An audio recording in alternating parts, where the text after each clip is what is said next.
Mëlçia është një nga organet më të rëndësishme të trupit ton, por fatkeqësisht edhe një nga më të neglizhuara. Ajo punon pa pushim, ditë e natë, duke filtruar toksina, duke përpunuar ushqimet dhe duke mbajtur trupin ton të pastër nga brenda.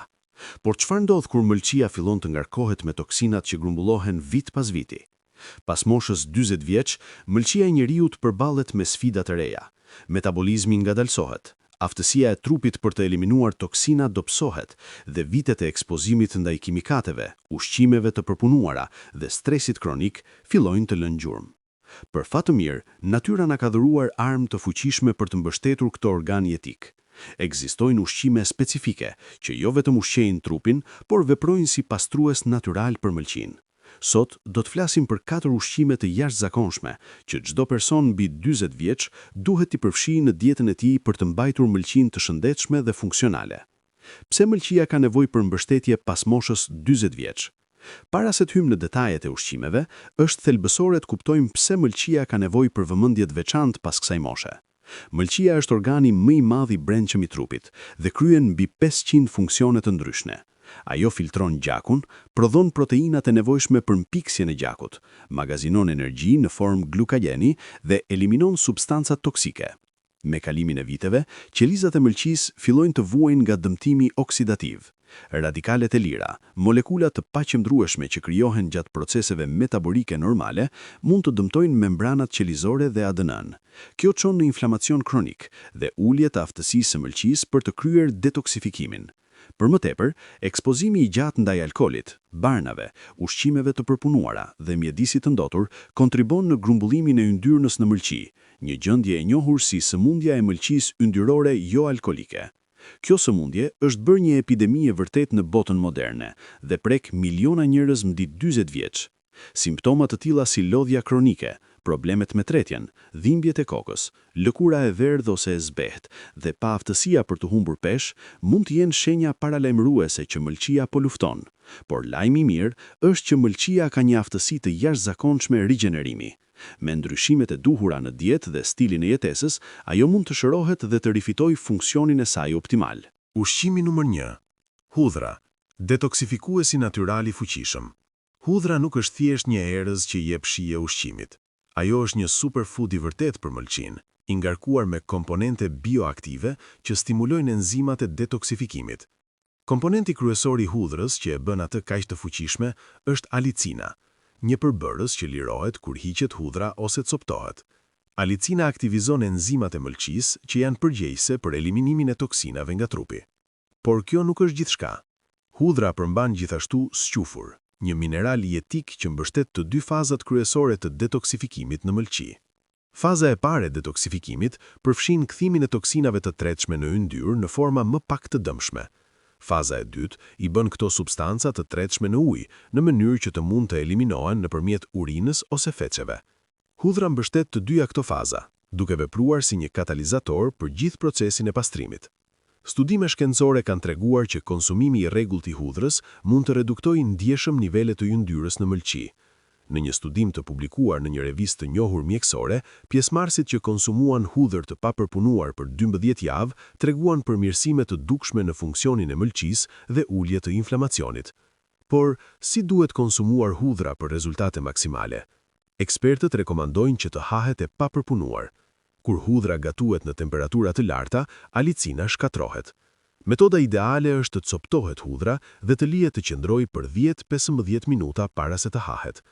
Kjo kohë lejon formimin e alicinës. Mund ta shtoni në sallat, ta përzjeni me vaj ulliri ose thjesht ta gëlltisni me ujë nëse mund ta duroni shijen e fortë. Për personat mbi 40 vjeç, konsumimi i 2-3 thelpave të hudhrës në ditë mund të bëjë mrekulli për shëndetin e mëlçisë. Nëse aroma e hudhrës është një problem, ekzistojnë suplemente të hudhrës të cilat ruajnë vetitë e saj terapeutike. Ushqimi numër 2. Avokado, ushqyesi dhe mbrojtësi. Avokado është një frut unike që ka fituar popularitet të madh në vitet e fundit, dhe me të drejtë. Ajo është e pasur me yndyrna të shëndetshme, fibra dhe antioksidant që mbrojnë mëlçin nga dëmtimi. Ajo që e bën avokadon veçanërisht të veçantë për mëlçin është përmbajtja e saj e lartë në glutatione. Glutatione është një nga antioksidantët më të fuqishëm që prodhohet nga trupi ynë dhe luan një rol kritik në detoksifikimin e mëlçisë. Fatkeqësisht nivelet e glutationes ulen natyrisht me moshën, duke e bërë suplementimin dietik edhe më të rëndësishëm pas moshës 40. Avokado përmban gjithashtu yndyrna mono e pastosura të pasuta, të njëjtat yndyrna të shëndetshme që gjenden në vajin e ullirit. Këto yndyrna ndihmojnë në reduktimin e inflamacionit dhe mbrojnë qelizat e mëlçisë nga dëmtimi oksidativ. Për më tepër ato ndihmojnë në thithjen e vitaminave të tretshme në yndyrë si vitamina E, e cila është thelbësore për shëndetin e mëlçisë. Studiuesit japonez kanë kryer kërkime fascinuese mbi efektet e avokados në mëlçi. Në një studim, pjesëmarrësit që konsumuan avokado rregullisht për 6 muaj treguan përmirësim të enzimave të mëlçisë dhe reduktim të dëmtimit të saj. Avokado gjithashtu ndihmojnë në uljen e nivelit të kolesterolit të keq, duke reduktuar ngarkesën që mëlçia duhet përballojë. Fibrat në avokado luajnë gjithashtu një rol të rëndësishëm. Ato ndihmojnë në eliminimin e toksinave dhe kolesterolit nëpërmjet sistemit tretës, duke parandaluar rrimarrjen e tyre në gjak dhe reduktuar punën që mëlçia duhet të bëjë për t'i rifiltruar ato. Por sa avokado duhet hani?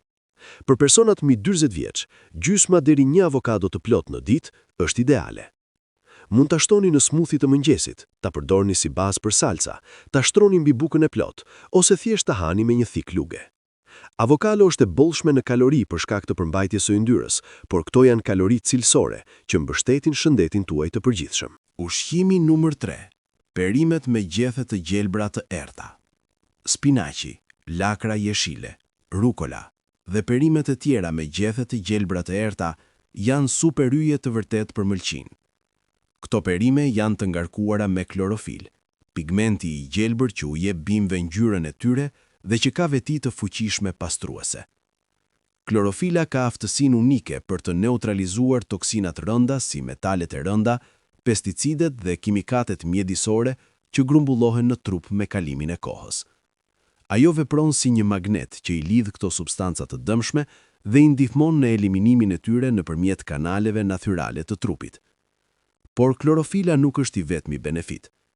Perimet me gjethe të gjelbra janë të pasura me fibra, të cilat ndihmojnë në rregullimin e lëvizjes së zorrve dhe eliminimin efikas të toksinave. Ato gjithashtu përmbajnë sasi të larta të vitaminës K, vitaminës C, folatit dhe mineraleve të tjera që mbështesin funksionin optimal të mëlçisë. Një komponent tjetër i rëndësishëm në këto perime është sulforafani, një përbërës bioaktiv që gjendet veçanërisht në brokoli, lakër dhe perimet të tjera të familjes kryqëzore. Sulforafani aktivizon enzimat e detoksifikimit në mëlçi dhe ka treguar veti antikancerogjene në studime të shumta. Për personat mbi 40 vjeç, konsumimi i perimeve me gjethe të gjelbra çdo ditë është thelbësor. Ato nuk vetëm që pastrojnë mëlçin, por gjithashtu luftojnë inflamacionin kronik, mbështesin shëndetin e kockave dhe reduktojnë rrezikun e sëmundjeve kardiovaskulare. Si mund t'i përfshini këto perime në dietën tuaj?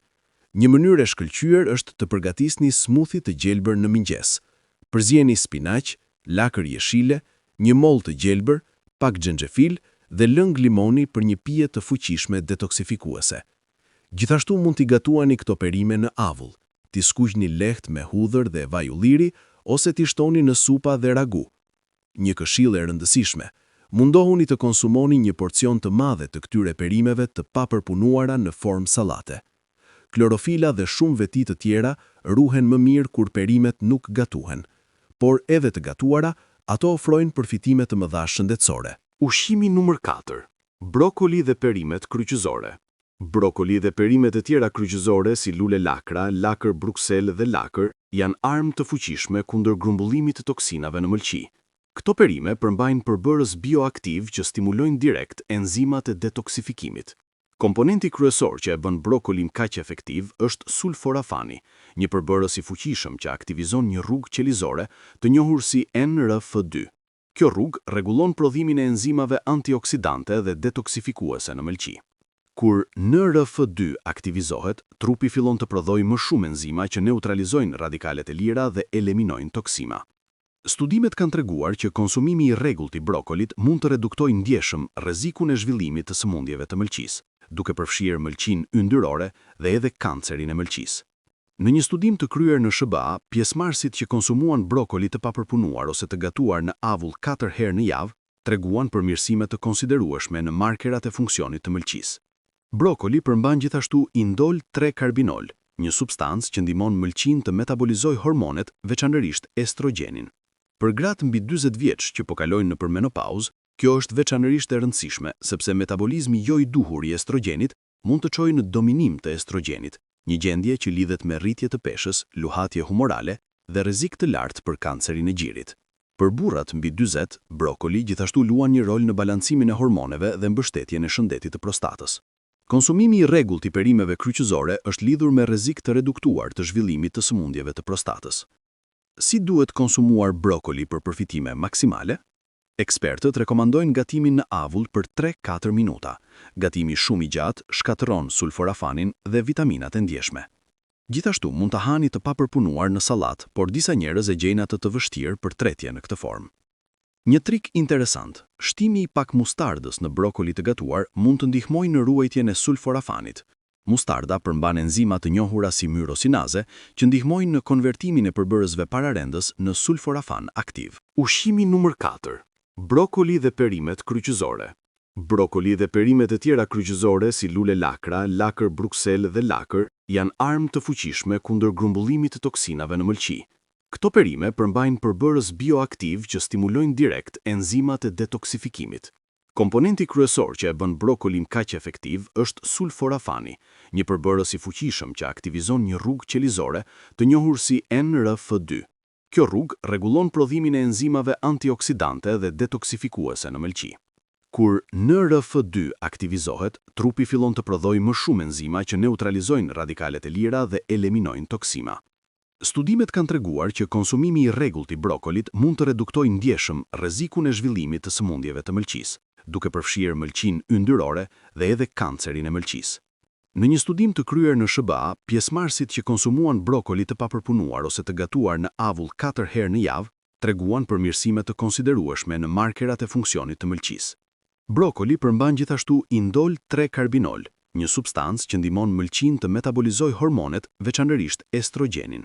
Për gratë mbi 40 vjeç që po kalojnë nëpër menopauzë, kjo është veçanërisht e rëndësishme sepse metabolizmi jo i duhur i estrogenit mund të çojë në dominim të estrogenit, një gjendje që lidhet me rritje të peshës, luhatje humorale dhe rrezik të lartë për kancerin e gjirit. Për burrat mbi 40, brokoli gjithashtu luan një rol në balancimin e hormoneve dhe mbështetjen e shëndetit të prostatës. Konsumimi i rregullt i perimeve kryqëzore është lidhur me rrezik të reduktuar të zhvillimit të sëmundjeve të prostatës. Si duhet konsumuar brokoli për përfitime maksimale? Ekspertët rekomandojnë gatimin në avull për 3-4 minuta. Gatimi shumë i gjatë shkatëron sulforafanin dhe vitaminat e ndjeshme. Gjithashtu mund të hani të papërpunuar në sallat, por disa njerëz e gjejnë atë të vështirë për tretje në këtë formë. Një trik interesant, shtimi i pak mustardës në brokoli të gatuar mund të ndihmojë në ruajtjen e sulforafanit. Mustarda përmban enzima të njohura si myrosinaze që ndihmojnë në konvertimin e përbërësve pararendës në sulforafan aktiv. Si ti kombinoni këto ushqime për rezultate maksimale? Tani që i njohim 4 ushqimet më të fuqishme për pastrimin e mëlçisë, pyetja është, si ti kombinojmë ato për të marrë përfitimet më të mëdha? Një qasje e shkëlqyer është të krijoni një rutinë ditore që përfshin të 4 këto ushqime. Në mëngjes, filloni ditën me një smoothie të gjelbër që përmban spinaq ose lakër jeshile, gjysmë avokado, pak brokoli të papërpunuar dhe një thelb hudhre. Shtoni një mollë të gjelbër për shije dhe pak lëng limoni për vitaminë C. Në drek, përgatitni një sallatë të madhe me rukola, spinaq dhe perime të tjera të gjelbra. Shtoni brokoli të gatuar në avull, disa feta avokado dhe një salcë të lehtë me hudhër, vaj ulliri dhe lëng limoni. Në darkë, përfshini brokoli ose perime të tjera kryqëzore si anë. Gatuajini në avull dhe shtoni pak hudhër të grirë në krye. Kombinimi i hudhrës me perimet kryqëzore krijon një sinergjizëm të fuqishëm që maksimalizon efektet detoksifikuese. Është gjithashtu e rëndësishme të pini shumë ujë gjatë gjithë ditës. Uji ndihmon mëlçin të eliminojë toksinat dhe mban qelizat e hidratuara. Synoni të pini të paktën 8-10 gota ujë në ditë, veçanërisht nëse po konsumoni fibra të larta nga perimet. Ndryshimet të tjera në stilin e jetesës për mbështetjen e mëlçisë. Ndërsa këto 4 ushqime janë jashtëzakonisht të fuqishme, ato funksionojnë më mirë kur kombinohen me ndryshime të tjera pozitive në stilin e jetesës. Së pari, reduktoni ose eliminoni alkolin. Edhe konsumi mesatar mund të rëndojë mëlçin me kalimin e kohës, veçanërisht pas moshës 40, kur aftësia e trupit për të përpunuar alkolin ulet. Së dyti, shmangni ushqimet e përpunuara, ëmbëlsirat dhe pijet me sheqer. Sheqeri i tepërt konvertohet në yndyrë në mëlçi, duke çuar në mëlçi yndyrore. Së treti, ushtroni rregullisht. Aktiviteti fizik ndihmon në djegjen e yndyrës, përfshirë yndyrën që grumbullohet në mëlçi. Synoni të paktën 30 minuta aktivitet moderat çdo ditë. Së katërti, flini mjaftueshëm. Gjumi është koha kur trupi bën shumicën e punës së tij riparuese. Synoni 7-8 orë gjumë cilësor çdo natë. Së pesti, menaxhoni stresin. Stresi kronik çliron kortizol dhe hormone të tjera që mund të dëmtojnë mëlçin me kalimin e kohës. Praktikoni teknika relaksimi si meditimi, yoga ose thjesht shëtitje në natyrë. Mëlçia është një organ i mahnitshëm që punon pa pushim për të na mbajtur të shëndetshëm, por pas moshës 40, ajo ka nevojë për mbështetjen tonë. Përfshirja e hudhrës, avokadës, perimeve me gjethe të gjelbra dhe brokolit në dietën tuaj mund të bëjë një ndryshim dramatik në shëndetin e mëlçisë suaj. Këto nuk janë thjesht ushqime, ato janë barna natyrale që kanë fuqinë të rivendosin dhe të ringrejnë funksionin e mëlçisë. Kur kombinohen me një stil jetese të shëndetshëm, ato mund t'ju ndihmojnë të jetoni një jetë më të gjatë, më të energjike dhe më të shëndetshme. Filloni sot, trupi juaj dhe veçanërisht mëlçia juaj do t'ju falenderojë.